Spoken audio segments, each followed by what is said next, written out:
পুৰণি গুদামৰ বৰহী গাঁৱত ৰাইজৰ ৰোষত এবাৰ ড্ৰাগছ সৰবৰাহকাৰী ড্ৰাগছসহ সৰবৰাহকাৰী দীপ হুছেইনক আটক কৰিছে আৰক্ষীয়ে ড্ৰাগছৰ টোপোলা ডিঙিত আৰি আঁঠু কঢ়ালে সৰবৰাহকাৰীটো আৰু দীৰ্ঘদিনীয়া অঞ্চলটোত ড্ৰাগছৰ বেহা চলোৱাৰ অভিযোগ উত্থাপিত হৈছে সৰবৰাহকাৰীটোৰ বিৰুদ্ধে সমগ্ৰ ঘটনাক কেন্দ্ৰ কৰি এতিয়া অঞ্চলজুৰি তীব্ৰ চাঞ্চল্যই বিৰাজ কৰিছে আমি ধাৰাবাহিকভাৱে সম্প্ৰচাৰ কৰি আহিছো ড্ৰাগছ সৰবৰাহৰ বাতৰি আৰু এইবাৰ ৰাইজৰ ৰোষত পৰিছে এটা ড্ৰাগছ সৰবৰাহকাৰীক পুৰণি গুদামৰ বিৰহী গাঁৱত এটা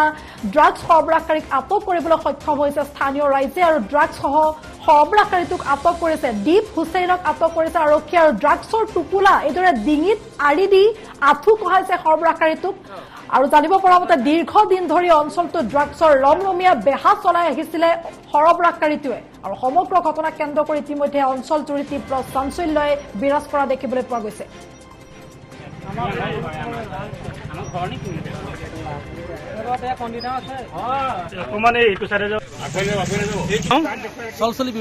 আজি কি হৈছে ইয়াত ঘটনাটো আজি কি হৈছে বুলি নহয় এই গাঁওখনত আজি বহু দিন ধৰি পেলাই লকডাউন নাপায় ড্ৰাগছৰ যিটো বেহা চলিছে যেতিয়া আনন্দ মিশ্ৰ এছ পি আছিল তেতিয়া ড্ৰাগছৰ বেহাটো বন্ধ হৈছিলে কিন্তু আনন্দ মিশ্ৰ যোৱাৰ পিছৰ পৰা এই গোটেই ৰাস্তাটো চলচলি চেপা পতা চলচলি জ্বলা এই গোটেই ৰাস্তা কিনা আখৰ গছবিলাকৰ তলত ক'তো চাব নোৱাৰি খালি ড্ৰাগছ এডিক্টেড অঞ্চলটোত ড্ৰাগছ এডিক্টেড সন্ত্ৰাস ইয়াত পুলিচে কোনো ধৰণৰ আজিলৈকে ব্যৱস্থা লোৱা দেখা নাই এইটো প্ৰথম কথা দ্বিতীয় কথা আজি আমি যিজন মানুহক ধৰা হৈছে এই মানুহজনে আজি প্ৰায় 2 মাহ ধৰি পেলাই তেওঁ ঘৰতে ড্ৰাগছৰ বেপাৰ কৰিছে আৰু ড্ৰাগছ লৈ পেলাই এজন মানুহ যিটো 3বাৰকৈ আহে গতিকে তেখেতক আজি আমাৰ ৰাইজে ধৰিছে কিন্তু ইতিমধ্যে তেওঁ ড্ৰাগছখিনি এজন তেওঁ সতীৰ্থজনৰ হাতত দি পেলাই তেওঁ পলুৱাই দিলে তেখেতৰ নাম বাবু বুলিও উচ্চাৰণ কৰিছে তেখেতে কৈছে বাবু বুলি কৈছে তেখেতে কৈছে বাবু বুলি কৈছে কোনখন গাঁৱৰ বুলি গম পাইছে সেইজন ল'ৰা তেখেতৰ ঘৰ কিনাৰ ঘৰ কোন গাঁও তেখেতৰ বিৰহী গাঁও বিৰহী গাঁও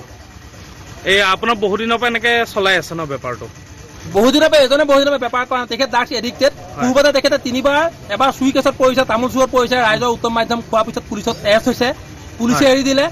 আকৌ 2বাৰ ড্ৰাগছৰ এক কেছত 2বাৰ এৰেষ্ট কৰিছে 2বাৰ এৰি দিলে কিন্তু একো সংশোধন নহল বৰ্তমানো তেখেতে আগতে তেখেত ড্ৰাগছ লৈছিলে আৰু ড্ৰাগছ লৈ থকা দিনত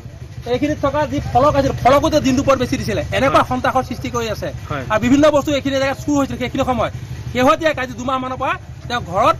বেপাৰ কৰি থাকে নাৰ্ছিং হোমৰ নিচিনা বেপাৰ ইয়াত মানুহে নিজে বেজি লৈ গুচি যায় ইয়াত লৈ গুচি নাযায় বেজি ঘৰত লৈ পেলাই ওলাই গুচি যায় ইনজেক্ট কৰে নিজে বেজি লয় বেজি তেওঁ এতিয়া যিবিলাক খালী চিনবিলাক তেওঁ আজি পোৱা গৈছে ড্ৰাগছৰ বেজি লয় খবৰ দিছে